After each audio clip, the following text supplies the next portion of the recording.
Hello, and welcome in to another edition of Lectures Revisited, where I, a stutterer, practice my speech by saying the most iconic speeches of all time. And today's speech is one of my personal favorite orators, and the man responsible for bringing Eastern philosophy to the West, Alan Watts. And today's speech is all about desire, and is titled, What Do You Desire? It's about 15 minutes long. Without any further ado, let's begin. Whether one can discipline desire, whether one can curb it, is a deeper question altogether, which is what do you desire? What makes you itch? What sort of a situation would you like? Let's suppose, and I do this often in vocational guidance of students, they come to me and say, well, we are getting out of college and we happen to paint this idea of what we want to do. So I always ask the question, what would you like to do if money were no object? How would you really enjoy spending your life? Well, it's so amazing as a result of our kind of educational system, or crowds of students say, well, we would love to be painters and poets and writers, but everyone knows you can't earn any money that way. Another person says, I would love to live an outdoors life and ride horses. I say, well, do you want to teach in a riding school? Let's go through with it. What do you want? When we finally got down to something that the individual says they want to do, I say to them, you do that and forget the money. Because if you say that getting the money is the most important thing, you will spend your life completely wasting your time. You will be doing things you don't like doing in order to go on living, which means to do things you don't like doing, which is stupid. Better to have a short life that is filled with what you liked in a long life spent in a miserable way. And after all, if you do really like what you are doing, it doesn't matter what it is, you can eventually become a master. The only way to become a master of something is to be really with it. And then you'll be able to get a good fee for whatever it is. So don't worry too much. Somebody's interested in everything, and anything you could be interested in, you will find others in. But it's absolutely stupid to spend your time doing things you don't like in order to spend your time doing things you don't like and to teach your children to follow in the same path.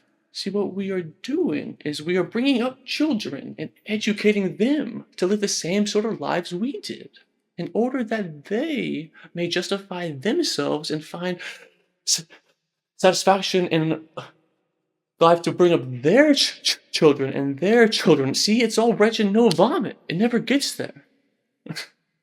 And so, therefore, it is so important to consider this question: what do I desire? Well, when we answer that question in a naive way, we figure out that we want to desire. What we want is to control everything, to create girls that don't grow old, apples that don't rot, clothes that never wear out, conveyances that get from one place to another instantly so we don't have to wait, power available to do anything that you could conceive and do just instantly, just like that. To get this funny technological omnipotence. But if you take time out to think about that and really go into it with your full strength of imagination and find out whether that's where you want to be, you will soon see that's not what you want. Because the moment you have a situation where you are really in control of things, that is to say, in which the future is almost completely predictable, you will see, as I said last night, that a completely predictable future is already the past. You had it. That's not what you wanted. You want a surprise. And you don't know what that's going to be because obviously you wouldn't be surprised if you did. You want a pleasant surprise. But like you say, what sort of surprise would be pleasant? And you can't really answer that. Because you know, if there were to be such things as pleasant surprises, there's also the unpleasant surprises. There's be rude shocks. So you were like somebody taking one of those pushing pull boxes tubs, where you fish in and bring out a packet, and you don't know whether you have a new camera or a dead rat. And that's the way. That seems to be the thing that really excites people. But quite certainly, it comes out of this inquiry, a feeling of real disillusionment with the ideal of empowerment. To be in power, to be in control, is not something that any sensible person wants. Imagine the situation of Big Brother, Mr. J. Edgar Hoover, Heinrich Himmler,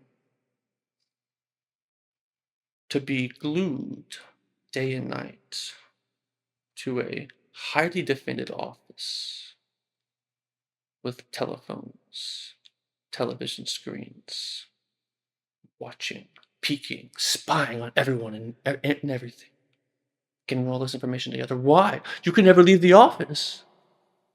I mean, people like J. Edgar Hoover go home in the evening, and when he's back home, there are guards sitting outside the door. There's a hotline, a telephone going to something. He's always having to be in control, and he can't take any time off. Can't go for a walk in the park with a friend, or go innocently to the movies, or sit down and just relax and have an undistracted party in the park. It's like, big sir, what a pauper this guy is. Completely deprived. Because he wants to be in control, because he wants power. People are frustrated in love. People feel jilted. There's a natural tendency in a human being to see power as a substitute, and that's a very negative thing. That's like having a bad temper. To seek power after you are frustrated in love, you should try and get back on the love beat, because nobody wants power.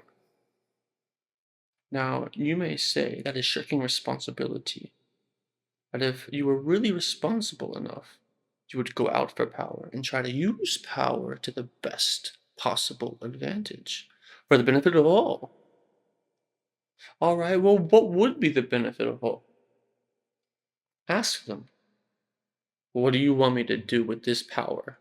I'm dictator. What would you like me to do? Well, nobody knows because they haven't thought it through. They think of all sorts of short range things, and they're largely conflicting and confusing because they aren't well thought out. But again, when it finally comes down to it, nobody wants to be God. Now then, when Oriental philosophy and religion was first introduced to the Western world, it was introduced under the auspices of people who were fascinated with power. It was introduced in the latter part of the 19th century, when we'd heard all about evolution and how the human race was going on to ever greater heights, and we would eventually develop Superman, according to Nietzsche, or G.B. Shore, and H.G. Wells. Remember all that early fantasy where evolution would lead to the development of technology. And so at this time, people like H.P. Blavatsky were talking about the mysterious wisdom of the East. And they phrased it. They recommended to us in a technological spirit that it was psychic technology. It was something that you could go way beyond anything that could be done in the sciences. You could cause your physical body to disintegrate to another level of vibration and then transmit itself and reassemble somewhere else. You could live as long as you like because you control the fundamental processes. You could determine if you decided to die or to be reborn. Exactly. You'd be a complete master of life. So there are still innumerable books being sold which present Oriental philosophy and religion in this light that charlatan love sang around for, who writes about Tibetan mastery. And people read that because they think that there may be a way of beating the game. So therefore, the wise men of Asia who are represented through this kind of propaganda as masters of life, as for example, people whose emotions didn't bother them, who could put up with any amount of pain by simply turning off their feelings, who could foretell the future, who could read your thoughts, and who were above all kinds of ordinary human frailty. Well, when I first met Buddhist priests, Zen masters, swamis, all these wise men from the East, one of the first things that impressed itself upon me that they were perfectly ordinary human beings. They had bad tempers. They were fussy about certain things. They just acted as I would expect human beings to act. And so I was very disappointed. I thought they had feet of clay, that they didn't come up to these promises of psychotechnology. But after a while, I got to realize why not? That they'd already thought all that through. They thought through what might be done if one had all these powers. And they decided that wasn't what they wanted. The powers in Sanskrit are called siddhi, S-I-D-D-H-I. But there's hardly one decent scripture or text on yoga that does not say again and again, if you get siddhi, ignore them. Go on to something else. These are only the foothills. These are further, not only foothills, but they are seductive, blind alleys. Won't take you anywhere at all. Now, I think that this is the greatest possible lesson for the Western world to learn, because we are so hung up on the idea of power, of control, of being able to make everything go the right way, and we've never thought it through. When you get control, what are you going to do with it?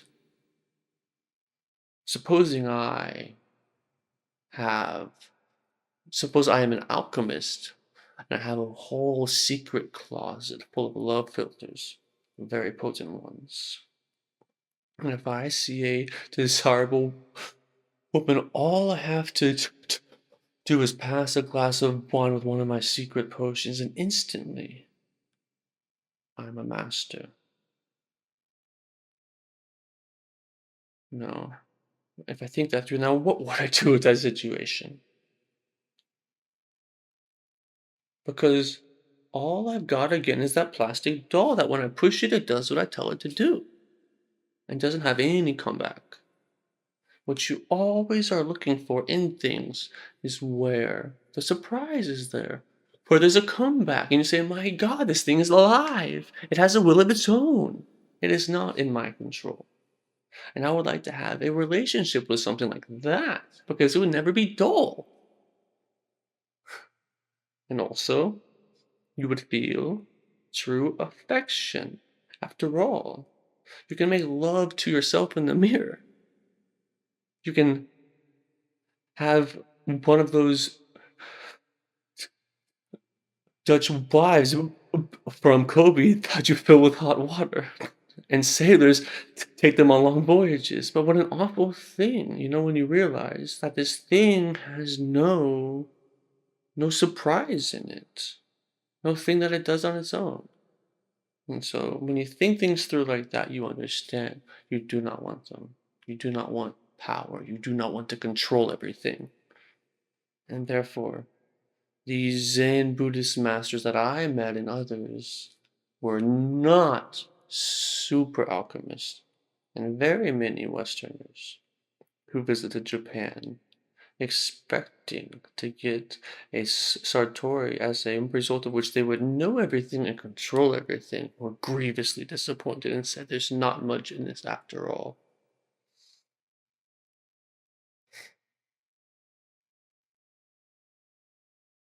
That's very interesting because this speech is also about the history of Eastern and Western philosophy. And up until this exact moment, I never understood or knew or paid as much attention to the speech and how Eastern philosophy was introduced to the West in terms of power and control. And then when it wasn't there, they said, nah, this sucks. But what they learned is if you have all the power and control in the world, you have nothing. No relationship, no freedom, no spontaneity, no randomness. And that is the point of life. And the speech just hits that right on the head. Because it starts with desire and it moves into power and control, which is the bad desire per se. Or is all desire like that? That's its own speech. But this speech has me pondering and just being also so much more present and aware. Because what is the point of all of this searching and all of this doing if you aren't right here, right now, in this moment? Because if you aren't right here, where are you? But that's also its own speech. Thank you for the time. That concludes this session, this segment of lectures revisited. Thank you.